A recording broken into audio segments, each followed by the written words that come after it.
to the course of urban planning. Today, under the theme of different levels of plan, we are going to look at the regional plan. In today's lecture, while looking at the regional plan, we are going to see the conceptual understanding of a region and the regional plan. We are going to see how the regions are classified for the planning purpose. Further, we are going to explore the scope and purpose of regional planning and also look at various settlements in the region. The learning outcomes which we expect after finishing this lecture is that you should be able to conceptually define and describe region and the regional plan. You should be able to classify the regions for the purpose of planning, discuss the scope and purpose of the regional planning, and then identify, define and describe various settlements in the region. Starting with, we are going to look at what is a region. A region is a contiguous geographical area which has a fair degree of uniformity in administration, economic linkages or natural environment. It is relatively a large area with hierarchy of settlements and varying landscape. Looking at what is regional plan, a regional plan is a comprehensive plan at an appropriate scale for the integration of urban nodes and the semi-urban and rural areas. The scale could be district scale, inter-district scale, investment region or special area. If the regions identified are interstate, all states covered require to prepare sub-regional plans for their respective areas. The plan is based on the understanding of the characteristic of the region such as flow of people, goods, knowledge and money.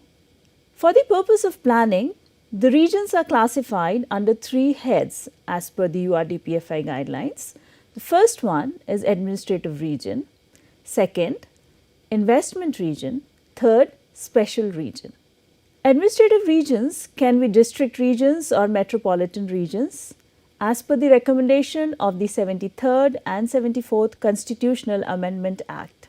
For example, we can see here Goa Regional Plan 2021, which is a state level regional plan prepared based on the two districts plan of North Goa and South Goa.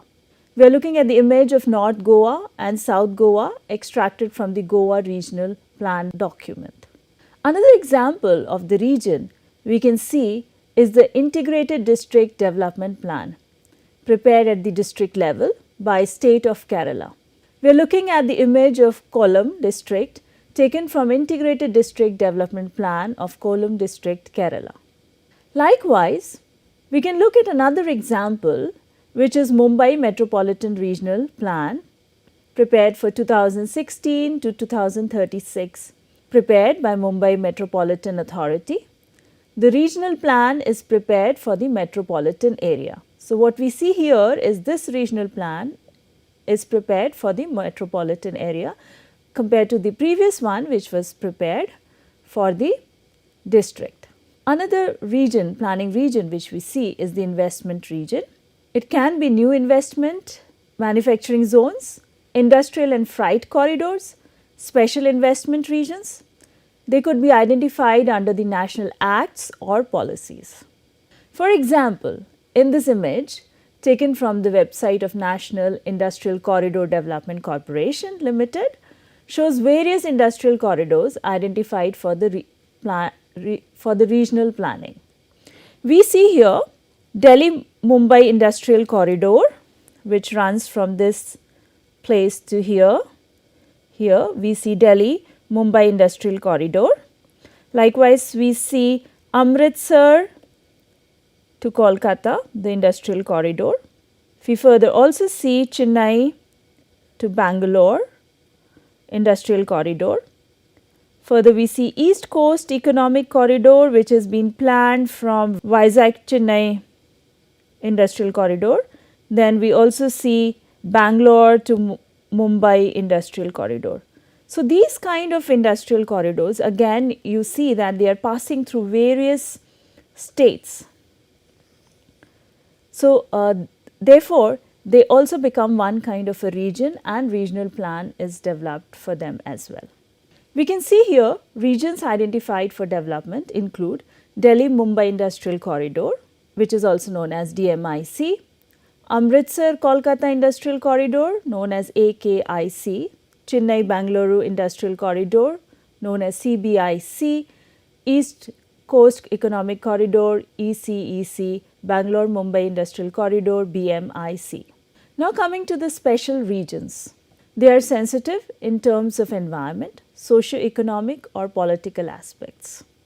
We see here the example of eco-sensitive zone around Kangar Valley National Park, which is located in district of Bastar in Chhattisgarh. We can see this region here, which is again very specific sensitive zone which is identified based on the environment. Likewise, we see Rajaji National Park here, the boundary is shown here, which is again specially identified area based on the environmental consideration. So, this is the way the sensitive zones are identified. Now, coming to scope and purpose of the regional planning.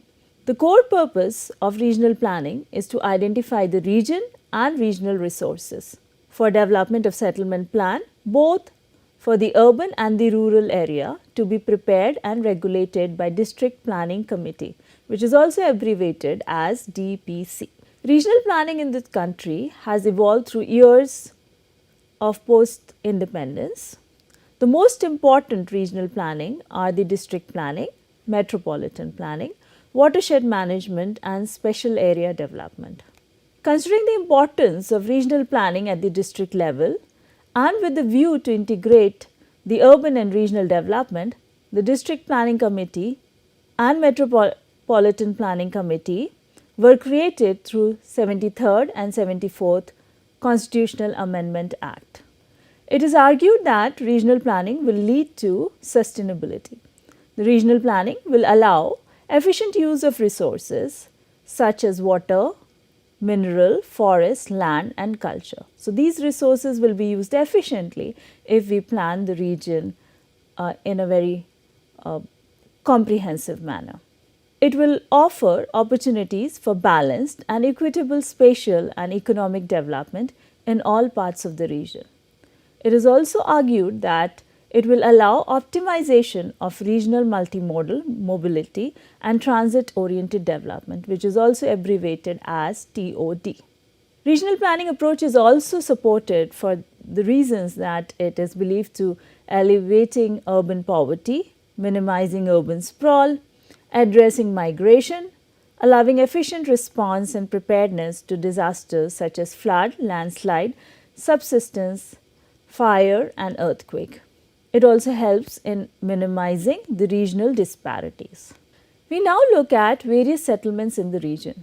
Every region has a special structure depending upon its settlement levels and types.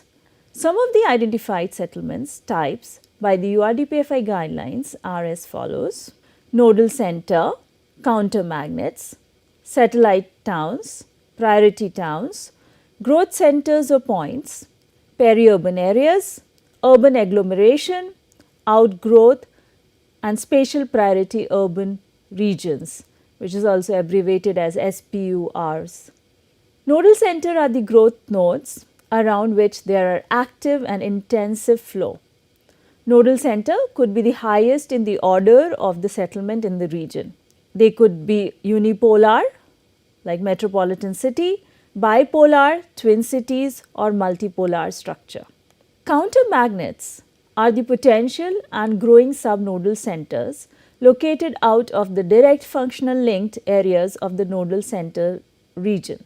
The prime purpose of magnet is to prevent undesirable concentration of growth impulses in the nodal centers and to disperse the same to counter magnet for more balanced development of the region. The counter magnet areas may play two distinct roles. First, as interceptors of migratory flows into the nodal center.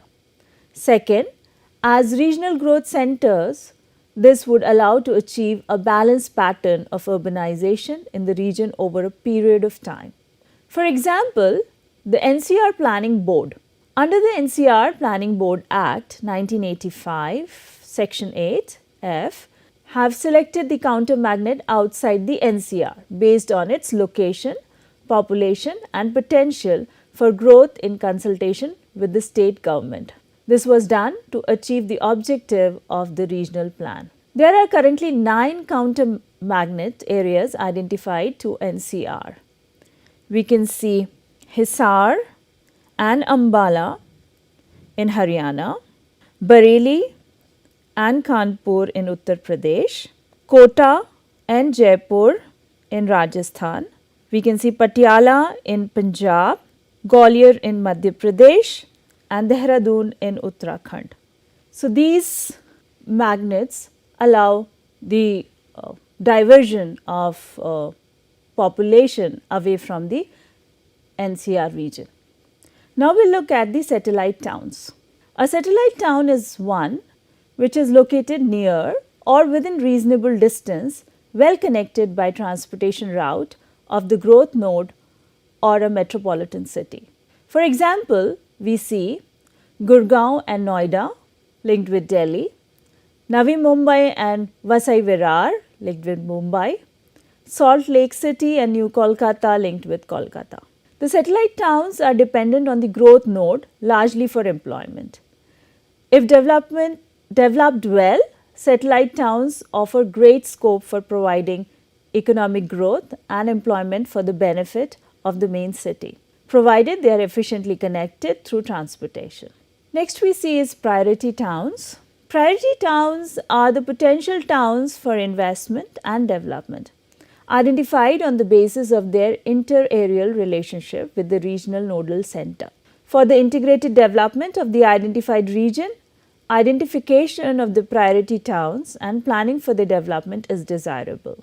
Growth centers or the point which we see are the settlements with growth potential and special advantage of location within the region.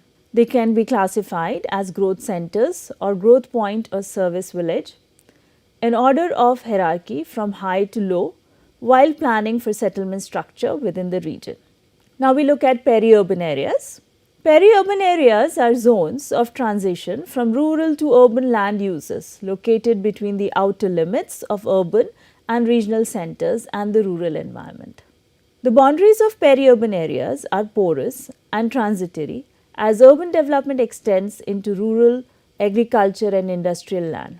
Peri-urban areas might include valuable protected areas, forested hills, preserved woodlands, prime agricultural lands and important wetlands which may require conservation.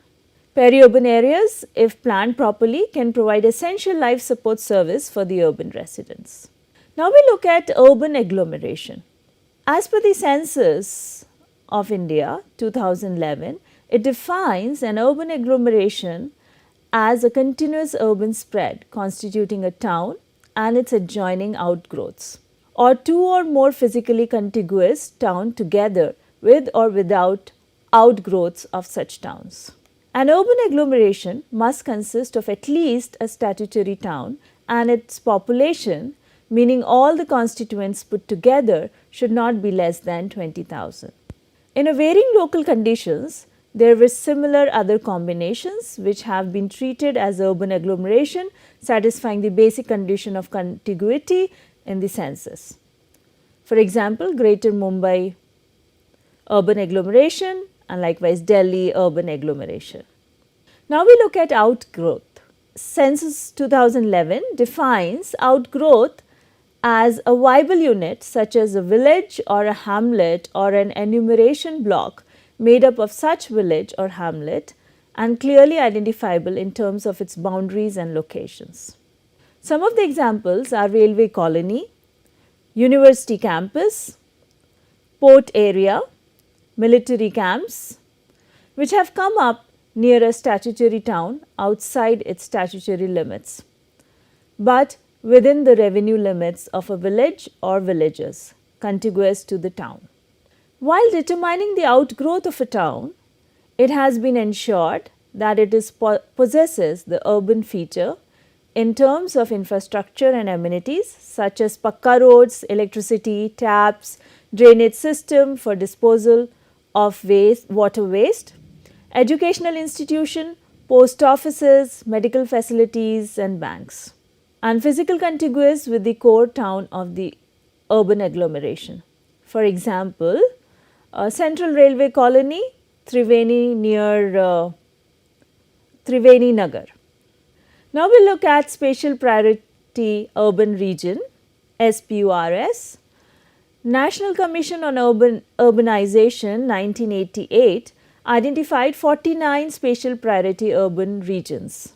They are identified based on observed trends of growth and Commission's assessment of growth potential, integration with national transport network, optimization investment and opportunities already in a particular region. So, we have so far in today's lecture seen how we define and describe region and the regional plan, classify the regions for the purpose of planning. We also discussed the scope and purpose of regional planning, and we went through different settlement types in the region, and we would be able to identify them, define them and describe them. For this particular lecture, these would be the references which will be useful for you. Our coverage was limited with the scope to make you aware of the topic. There are enormous readings and movies available to explore. Few are suggested here. This is not an extensive list. You may feel free to suggest more from your experience. Please feel free to ask questions. Let us know about your concerns you have. Do share your opinion, experiences and suggestions. Looking forward to interacting and co-learning with you while exploring cities and urban planning. Thank you.